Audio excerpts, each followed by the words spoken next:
Okay बेटा, हम लोग आज स्टार्ट कर रहे हैं AC generator, alternating current generator. ऐसा जनरेटर जिसमें ऑल्टरनेटिंग करंट जनरेट होती है उसे एसी जनरेटर कहते हैं। और इसका प्रिंसिपल है इलेक्ट्रोमैग्नेटिक इंडक्शन। ये इलेक्ट्रोमैग्नेटिक इंडक्शन पे बेस्ड है। इसके बेसिक कंपोनेंट्स क्या क्या हैं? दो हमारे पास मैग्नेट्स हैं, एक नॉर्थ एक साउथ, और एक कॉइल है बीच में।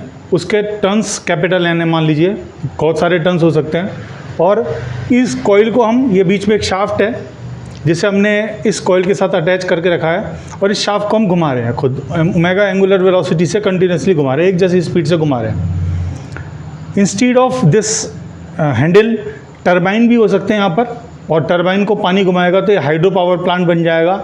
उस टरबाइन को विंड घुमाएगी तो ये विंड प्लांट बन जाएगा। अभी मैनुअल प्लांट है, ये मैनुअली हम जनरेट कर रहे हैं ऑल्टरनेटिंग।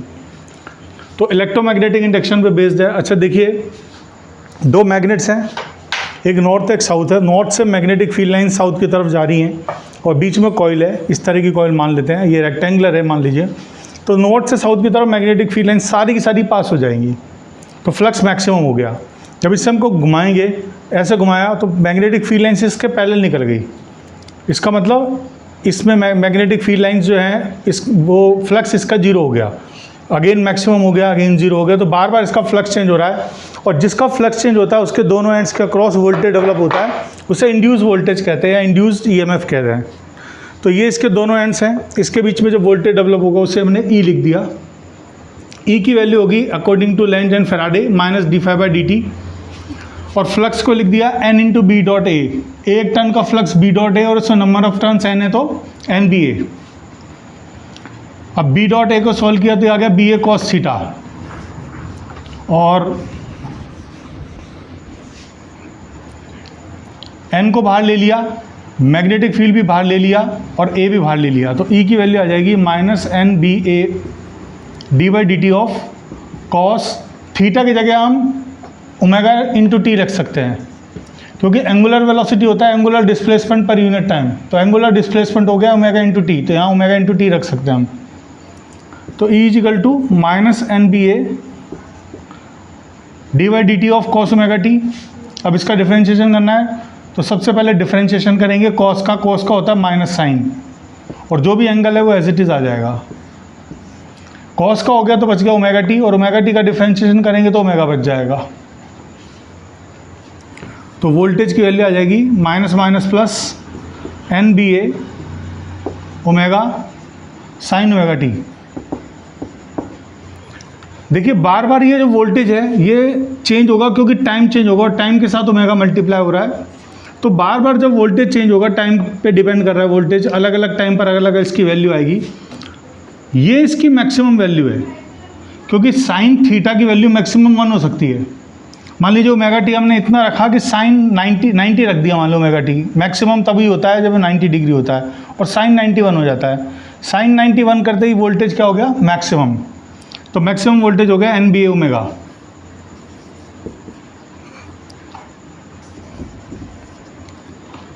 तो इस पूरे को हम कह देंगे E naught, maximum voltage sine omega t.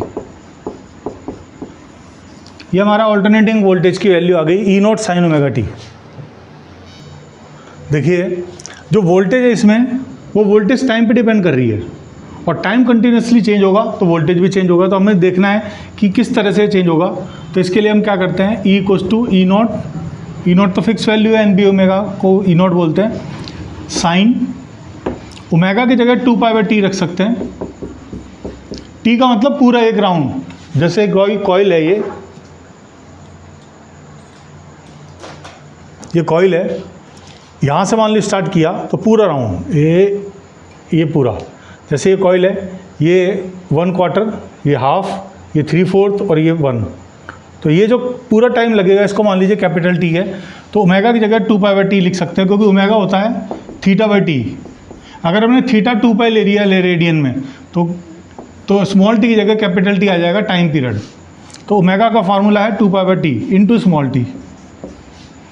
अब आप स्मॉल टी की वैल्यू 0 डिग्री रखेंगे तो ई की वैल्यू आ जाएगी हमारे पास में sine 0 at T equals to 0 degree, sorry T equals to 0 पे ही आ जाएगी वैल्यू।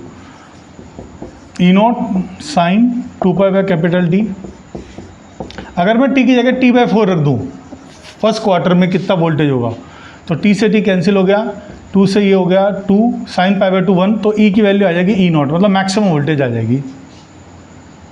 अब आप इस टी की जगह 0 रख के देख चुके हैं, T/4 रख के देखिए, T/2 रख के देखिए, 3T/4 रख के देखिए और कैपिटल T रख के देखिए, तो हमें मालूम चल जाएगा कि वोल्टेज चेंज हो रहा है, वोल्टेज चेंज हो रहा है टाइम के रिस्पेक्ट में। टाइम की जगह मैंने 0 रखा है, T/4 किया है, T/2 किया है, 3T/4 किया है और कैपिटल T किया है। T = 0 पे वोल्टेज 0 है, T/4 पे वोल्टेज मैक्सिमम हो गई E0। अगर T/8 रख देंगे, यहाँ पे T/16 रख दें, कुछ भी रखते हैं तो आपको पता लग जाएगा। बीच में बहुत सारे पॉइंट्स इस तरह मिलेंगे हमें, इस तरह से अलग अलग टाइम पर। T/2 पे फिर 0 मिलेगा, 3T/4 पे मैक्सिमम मिलेगा लेकिन नेगेटिव डायरेक्शन में मिलेगा, अपोजिट मिलेगा, तो -E0 बोल देंगे इसको, और कैपिटल T पे फिर 0। ये साइनोसॉइडल कर्व है, साइन कर्व है, और पीरियोडिक है। पीरियोडिक मतलब एज इट इज़ ये वापस रिपीट होगा, वो बिल्कुल इस तरह से ये एज इट इज़ रिपीट होते जाएंगे बार बार बार बार। तो वोल्टेज और टाइम के बीच में ग्राफ है, अलग अलग टाइम पर करके हम इसे देख सकते हैं। एक बार फिर देखिए कि ये जो क्वेश्चन आता है अल्टरनेटिंग करंट जनरेटर का, ये हमेशा इसमें ये क्वेश्चन ऐड होता है for different positions of coil. आपको ग्राफ बनाना है उसके कॉरस्पॉन्डिंग, की वोल्टेज का ग्राफ और टाइम का ग्राफ कैसे बनेगा। ऑल्टरनेटिंग वोल्टेज हमें पता है, ई का फार्मूला है E0 sin ωt, और इसके अलावा कोई फार्मूला नहीं है। पहले ये पोजीशन लिया आपने, मान लीजिए इस तरह से, ऐसे है ये, ऐसे पोजीशन लिया, यहाँ पर एक मार्क कर दिया मैंने, यहाँ एक मार्क कर दिया, पीछे वालों पे मार्क नहीं किया, इस पर मार्क किया है। तो मार्क वाला ऐसे है, ये फर्स्ट पोजीशन है, A B, पीछे C और D, ABCD। उसके बाद देखिए ABCD इस तरह से है कि A B फ्रंट में है और CD पीछे है। उसके बाद में ये कॉइल घूम के ऐसे हुई, तो इसमें A किधर आ गया, A आ गया यहाँ पर, B आ गया यहाँ पर, C आ गया यहाँ पर, D आ गया यहाँ पर, ABCD, ये A है, B है, इस तरह से हो गई। फिर तीसरी पोजीशन ये हुई, इसमें हमारा ABCD कैसे चलेगा, इसका जस्ट अपोजिट, D इधर आ जाएगा फ्रंट में, C इधर आ जाएगा, A इधर आ जाएगा, B इधर आ जाएगा, ABCD। उसके बाद फिर फाइनली ये पोजीशन इसका उल्टा आ जाएगा, A इधर आ जाएगा, D इधर आ जाएगा, B इधर आ जाएगा और C इधर आ जाएगा, इसका जस्ट उल्टा ये हो जाएगा। और फिफ्थ जो ग्राफ होगा वो पहला के पहला वापस रिपीट हो जाएगा, A B C D। तो सबसे पहले जब ये यूँ रखी हुई है कॉइल, इस तरह से कॉइल रखी हुई है, तो इसमें एंगल बिटवीन मैग्नेटिक फील्ड और एरिया वेक्टर की तरह है। मैग्नेटिक फील्ड इधर की तरफ है, नॉर्थ से साउथ, और इसका एरिया वेक्टर भी सेम डायरेक्शन में, मतलब एंगल बीच में 0 डिग्री है। तो 0 डिग्री पे हमारा ये पोजीशन आ गई E = 0। ये E और T के बीच में ग्राफ है, ये हमारा E आ गया 0। अब इस पोजीशन पे E की वैल्यू E0 है,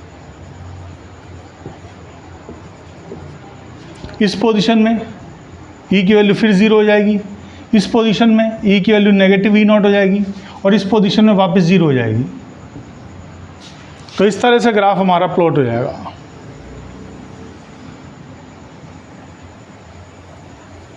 ये ग्राफ आ जाएगा, डिफरेंट पोजीशंस ऑफ कॉइल, जो ग्राफ बनेगा उसका कॉरस्पॉन्डिंग पॉइंट्स ले लिए, और इस तरह का ग्राफ हमें बताना है। कॉइल की पोजीशन बार बार चेंज करनी है, स्टार्टिंग में ऐसे रखनी है कॉइल को, फिर ऐसे करना है, फिर ऐसे करना है, फिर ऐसे करना है। तो इस तरह से 5 पोजीशन हो जाएंगी कॉइल की। So this is about the alternating current generator.